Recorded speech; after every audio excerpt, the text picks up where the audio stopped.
नमस्कार दोस्तों, मैं सुरेंद्र सिंह रावत और मैं अपने YouTube channel target with Surendra पर आपका हार्दिक स्वागत और हार्दिक अभिनंदन करता हूं। जैसा कि हम पढ़ रहे हैं पाषाण काल और इसके 2 वीडियो पहले ही बन चुके हैं। जो असिस्टेंट प्रोफेसर की जो भर्ती निकली है उसके लिए वेरी इंपॉर्टेंट वीडियोज़ हैं ये। अगर 2 वीडियो आपने नहीं देखे तो पहले वो 2 वीडियो देखिए, फिर ये समझ में आएगा। तो हम पढ़ रहे हैं पाषाण काल और पाषाण काल के 3 भाग होते हैं। पाषाण काल के 3 भाग होते हैं। पाषाण काल के 3 भाग, एक तो पुरा पाषाण काल, एक मध्य पाषाण काल और एक नवपाषाण काल। नवपाषाण काल तो ये पूरा पाषाण काल अपन पढ़ चुके हैं। अब मध्य पाषाण काल हम पढ़ेंगे। तो स्टार्ट करते हैं बिना देर किए। मध्य पाषाण काल। मध्य पाषाण काल, इसके सन पे मत जाइए, सन अलग अलग बुक्स में अलग अलग मिलते हैं। मध्य पाषाण काल के उपकरणों की सर्वप्रथम भारत में खोज 1867 में वेरी इंपॉर्टेंट है। C.L. कार्लाइल ने विंध्याचल पर्वत श्रेणी क्षेत्र में की। मध्य पाषाण काल में माइक्रोलिथ सूक्ष्म पाषाण उपकरण हैं।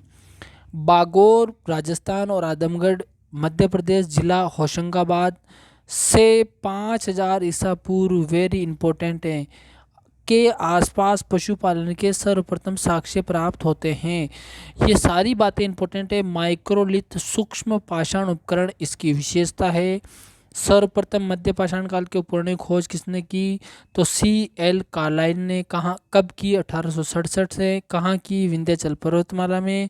पशुपालन के सर्वप्रथम साक्ष्य कहाँ से मिलते हैं? बागौर और आदमगढ़ से। कब मिलते हैं? तो कब के मिलते हैं? तो 5000 ईसा पूर्व के मिलते हैं। ये सारी बातें इंपॉर्टेंट है। बागौर बागौर भीलवाड़ा से नर कंकाल भी मिला है। बागौर से ही V.N. मिशन ने 1968 से 70 में लोहे काल के उपकरण भी मिले हैं। ये भी एक इम्पोर्टेंट चीज़ है। अब देखिए मध्य पाषाण काल के महत्वपूर्ण स्थल कौन कौन से हैं। तो लग्नाज सबसे पहला आता है। लग्नाज जो कहाँ पड़ता है? गुजरात के अंदर पड़ता है। नागार्जुन कोंडा, गिदलूर, रेनीगुंटा, ये तीनों कहाँ हैं? आंध्र प्रदेश में है।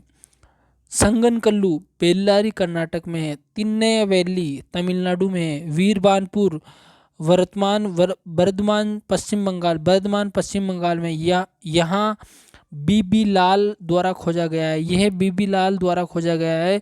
वीरबानपुर आपको ध्यान रखना है, बीबी लाल द्वारा खोजा गया है। उसके बाद देखिए भीमबेटका और आदमगढ़। भीमबेटका और आदमगढ़। भीमबेटका R.V. जोशी। भीमबेटका में R.V. जोशी और आदमगढ़ में V.S. वाकनकर ने खोज की थी। यानी दोनों जगह पे अलग अलग लोगों ने खोज की थी। भीमबेटका में R.V. जोशी ने और आदमगढ़ में V.S. वाकनकर ने खोज की थी। भीमबेटका की गुफाओं से मध्य पाषाण काल के उपकरणों के साथ ही मानव अंत्येष्टि के प्रमाण भी मिले हैं।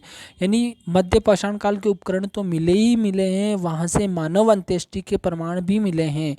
आदमगढ़ की गुफाओं से शैलाश्रों से लगभग 25,000 लघु पाषाण उपकरण प्राप्त हुए हैं। आदमगढ़ की गुफाओं से शैलाश्रों से लगभग 25,000 लघु पाषाण उपकरण प्राप्त होते हैं। वेरी इंपॉर्टेंट है। मोरहना पहाड़, बगही गौर और लहकैया ये मिर्ज़ापुर में पड़ते हैं तीनों ही। चौपानी मांडो इलाहाबाद में है। मेहरूडी इलाहाबाद में है। ये आपको ध्यान रखने हैं, सब मध्य पाषाण काल के स्थल है। उसके बाद में देखिए इंपॉर्टेंट सराय नहरहाई, महेदमा और दमदमा सभी प्रतापगढ़ जिला उत्तर प्रदेश में पड़ते हैं। प्राचीनतम मध्य पाषाण कालीन स्थल है। कौन कौन से? सराय नहरराय, महेदमा और दमदमा सभी प्रतापगढ़ उत्तर प्रदेश में, जो मध्य पाषाण कालीन स्थल है, याद करने हैं। राजस्थान में कौन से हैं? तो तिलवाड़ा और बागौर आपको वेरी इंपॉर्टेंट है, क्योंकि राजस्थान का एग्जाम देने जा रहे हो तो तिलवाड़ा और बागौर आपको याद होने ही चाहिए। उसके बाद में देखिए सराय नहरराय एवं महेदमा ऐसे पहले पहले स्थल है जहाँ से स्तंभ गर्त पाए गए। सराय नहरराय और महेदमा पहले ऐसे स्थल हैं, पहले पहले जहाँ से स्तंभ गर्त पाए गए।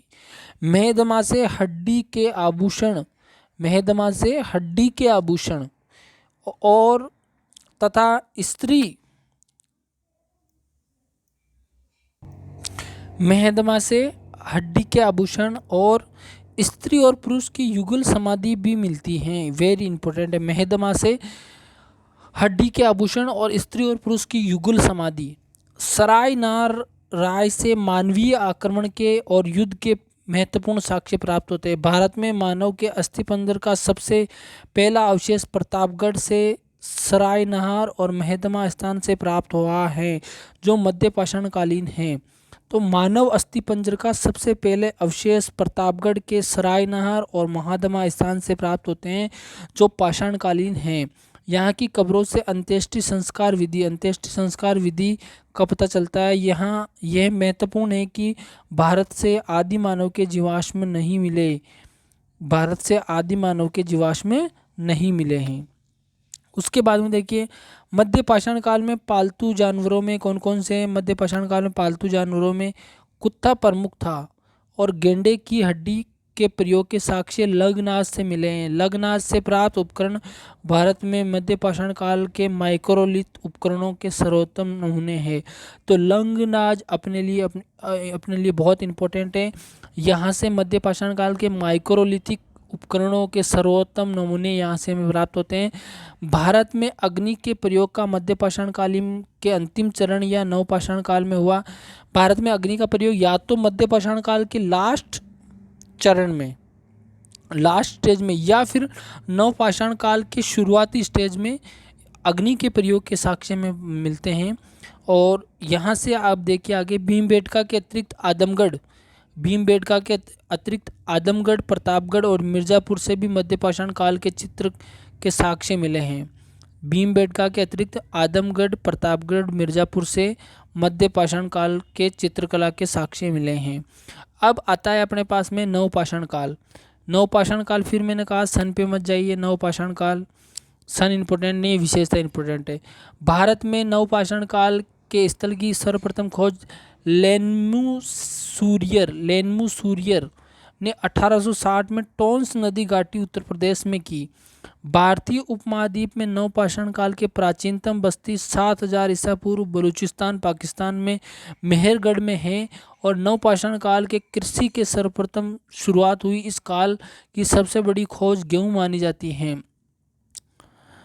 मेहरगढ़ से कृषि के प्राचीनतम साक्ष्य मिले हैं। मेहरगढ़ से प्राचीनतम कृषि के साक्ष्य मिले। वेरी इंपॉर्टेंट है मेहरगढ़, आपको ध्यान रखना है। बोलन नदी के किनारे स्थित मेहरगढ़ गेहूं और कपास की खेती होती थी।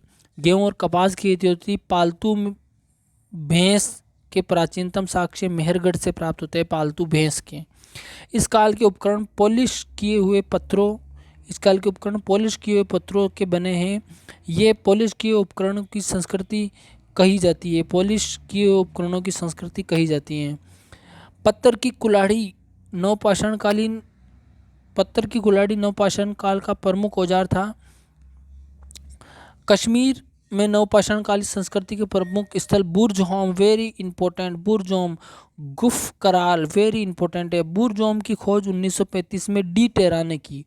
बुरजहोम की खोज किसने की? डी टेरा ने 1935 में और पीटरसन ने की थी। डी टेरा और पीटरसन ने की थी। गुफ कराल की खुदाई 1981 में हुई और एक के शर्मा ने की थी। 1981 एक के शर्मा। गुफ कराल से अनाज पीसने और वस्त्र सिलने की विधि से परिचित होने के प्रमाण भी मिले। गुफ कराल वेरी इंपॉर्टेंट है। अनाज पीसने और वस्त्र सिलने की विधि से परिचित है, इसके प्रमाण हमें यहाँ से प्राप्त होते हैं। कश्मीर में के नवपाषाण कालीन स्थलों की विशेषताएं क्या क्या थी? तो यहाँ पर देखो गर्तावास, यहाँ से क्या मिले? कश्मीर में नवपाषाण कालीन स्थलों की विशेषता, गर्तावास, अनेक प्रकार के मर्दबांड, पत्थर और हड्डियों के औजार, माइक्रोलिथ की अनुपस्थिति यहाँ पर मिली है। गुफ कराल के लोग कृषि और पशुपालन करते थे। गुफ कराल का एक शाब्दिक अर्थ है कुम्हार की गुफा। बुरजहोम में कब्र में पालतू कुत्तों को मालिक के शव के साथ दफनाने के अवशेष हमें मिलते हैं।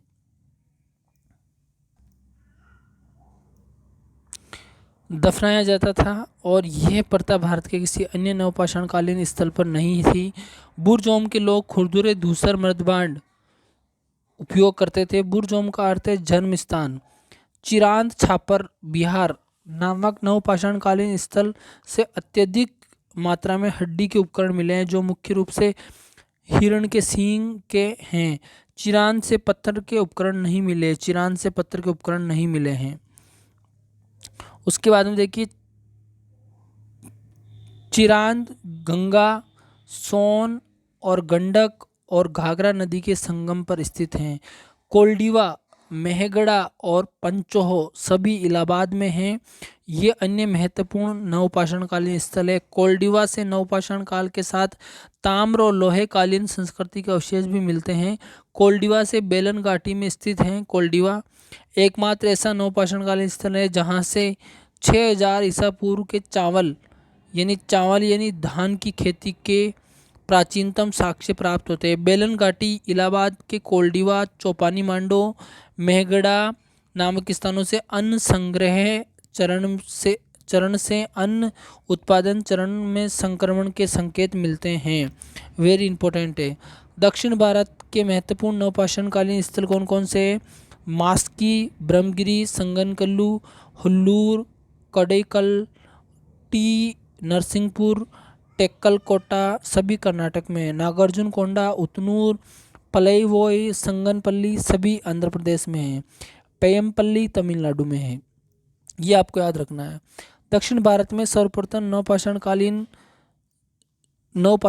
साक्ष्य जो है, दक्षिण भारत में सर्वप्रथम नवपाषाणकालीन साक्ष्य संगनकल्लू और नागार्जुन कोंडा से मिलते हैं। संगनकल्लू और नागार्जुन कोंडा से मिलते हैं दक्षिण भारत में नवपाषाणकालीन सर्वप्रथम साक्ष्य। ये आपको ध्यान रखना है। दक्षिण भारत में नवपाषाण काल का मुख्य स्थान बेल्लारी यानी कर्नाटक है।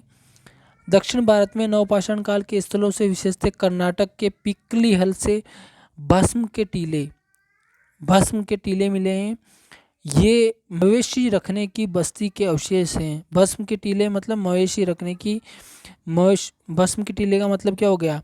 मवेशी रखने वालों की बस्ती के अवशेष। जानवरों को एक बड़े बाड़े में रखा जाता था। उनका जो गोबर इकट्ठा होता था उसमें आग लगा दी जाती और राख के ढेर, जिसे हम क्या कहते हैं, राख के ढेर, ऐश मोड कहते हैं, में परिवर्तित हो जाते थे। मर्दबाण में सर्वप्रथम नवपाषाण काल में बनने लगे हैं।